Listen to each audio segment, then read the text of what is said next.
ओम शांति। 23 जुलाई 1969 की अव्यक्त मुरली।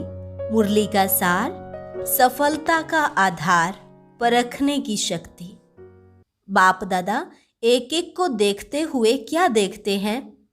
बाप दादा हर एक में 4 बातें देख रहे हैं।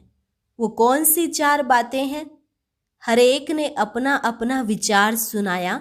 एक तो ताज देख रहे थे, दूसरा तख्त, तीसरा तदबीर और चौथा तकदीर।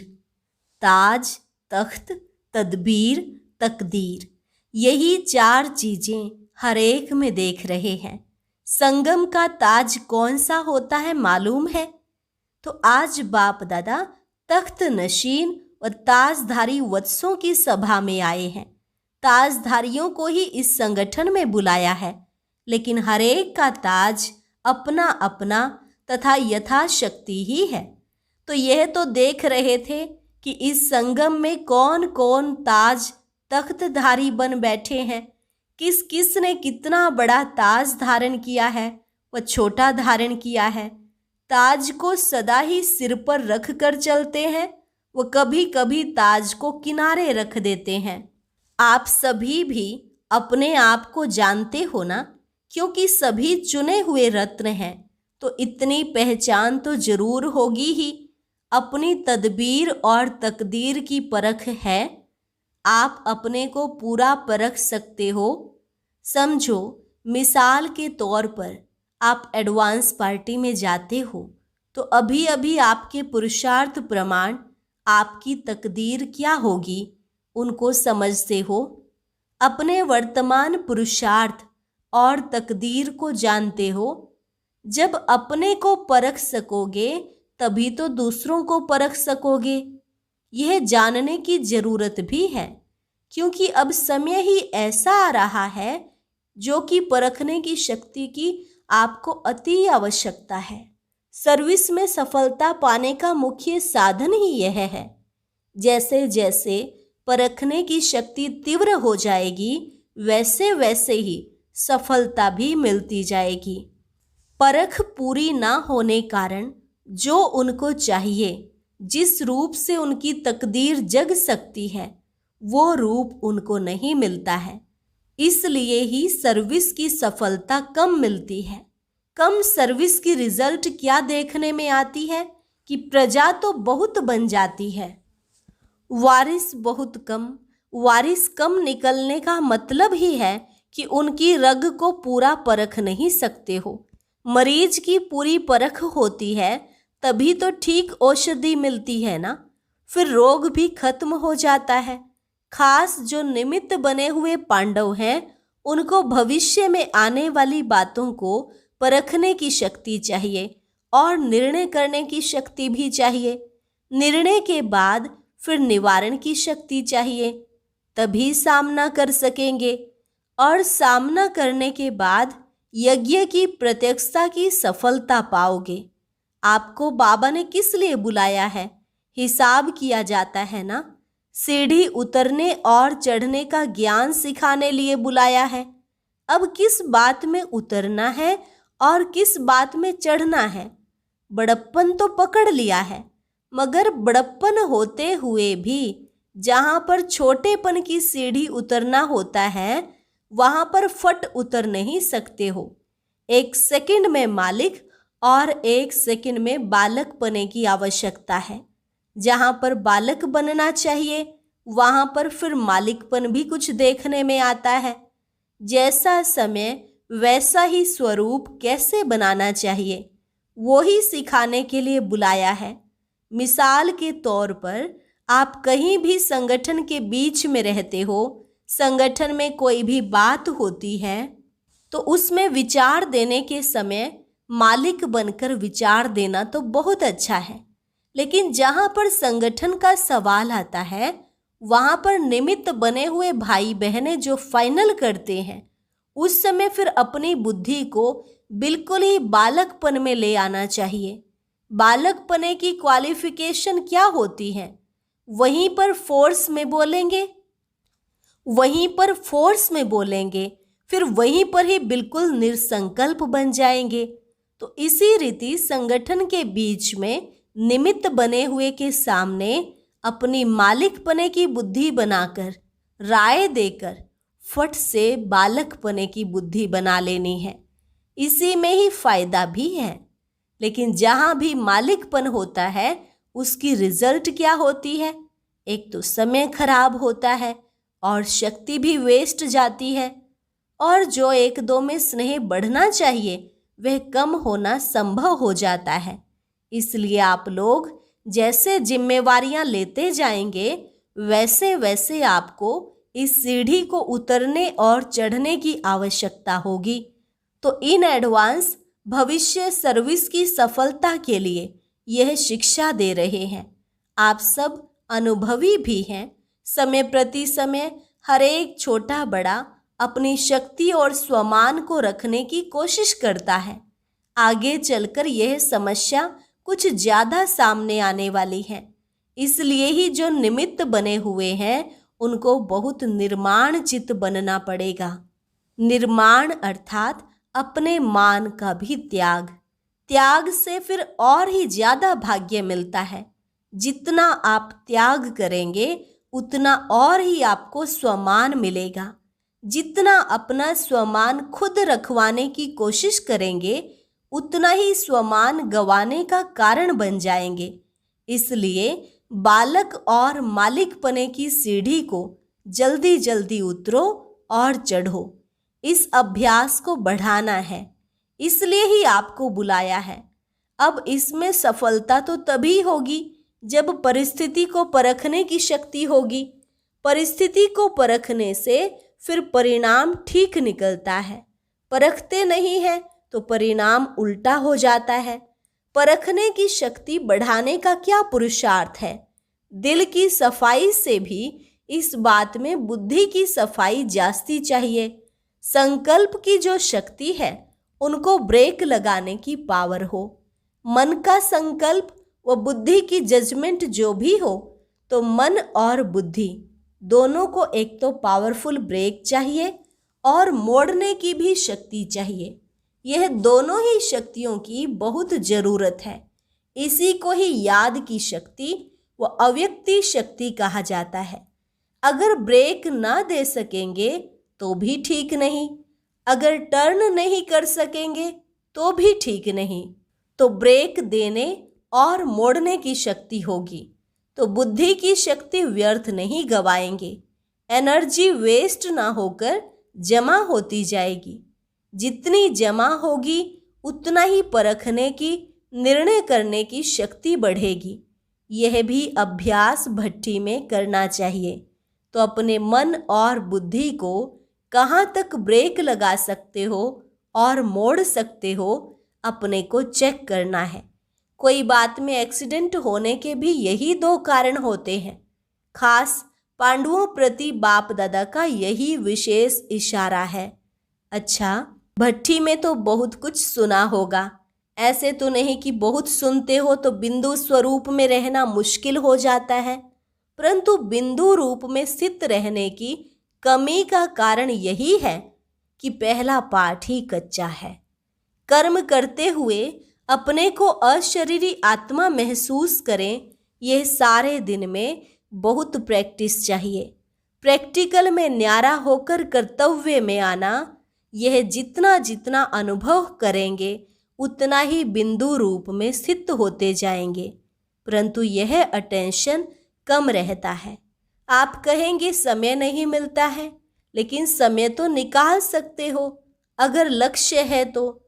जैसे कोई विशेष काम पर जाता है तो उसके लिए आप खास ख्याल रखकर भी समय निकालते हो ना। यही संगम का थोड़ा समय जो रहा हुआ है उसमें यह विशेष काम है। विशेष काम समझकर बीच बीच में समय निकालो तो निकल सकता है, परंतु अभ्यास नहीं है। इसलिए सोचते सोचते ही समय हाथों से चला जा रहा है।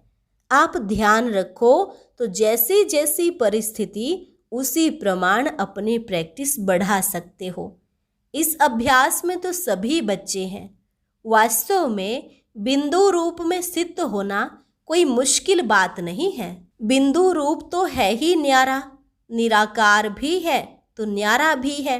आप भी निराकारी और न्यारी स्थिति में स्थित होंगे तो बिंदु रूप का अनुभव करेंगे। चलते फिरते अव्यक्त स्थिति का अनुभव कर सकते हो। प्रैक्टिस ऐसी सहज हो जाएगी कि जब भी चाहो तभी अव्यक्त स्थिति में ठहर जाओगे। 1 सेकंड के अनुभव से कितनी शक्ति अपने में भर सकते हो वो भी अनुभव करेंगे और ब्रेक देने मोड़ने की शक्ति भी अनुभव में आ जाएगी। तो बिंदु रूप का अनुभव कोई मुश्किल नहीं है। संकल्प ही नीचे लाता है। संकल्प को ब्रेक देने की पावर होगी तो ज़्यादा समय अव्यक्त स्थिति में स्थित रह सकेंगे। अपने को आत्मा समझ उस स्वरूप में स्थित होना है। जब स्वस्थिति में स्थित होंगे तो भी अपने जो गुण हैं वह तो अनुभव होंगे ही। जिस स्थान पर पहुंचा जाता है उसके गुण न चाहते भी अनुभव होते हैं। आप किसी शीतल स्थान पर जाएंगे तो न चाहते हुए भी शीतलता का अनुभव होगा। यह भी ऐसा ही है।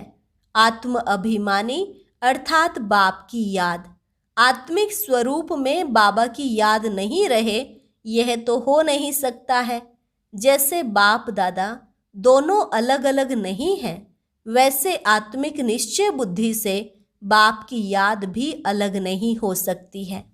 क्या 1 सेकंड में अपने को बिंदु रूप में स्थित नहीं कर सकते हो? अगर अभी सबको कहें कि यह ड्रिल करो तो कर सकते हो।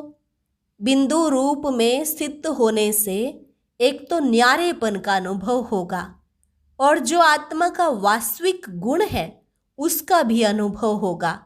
यह भी प्रैक्टिस करो क्योंकि अब समय कम है, कार्य ज़्यादा करना है। अभी समय जास्ती और काम कम करते हो।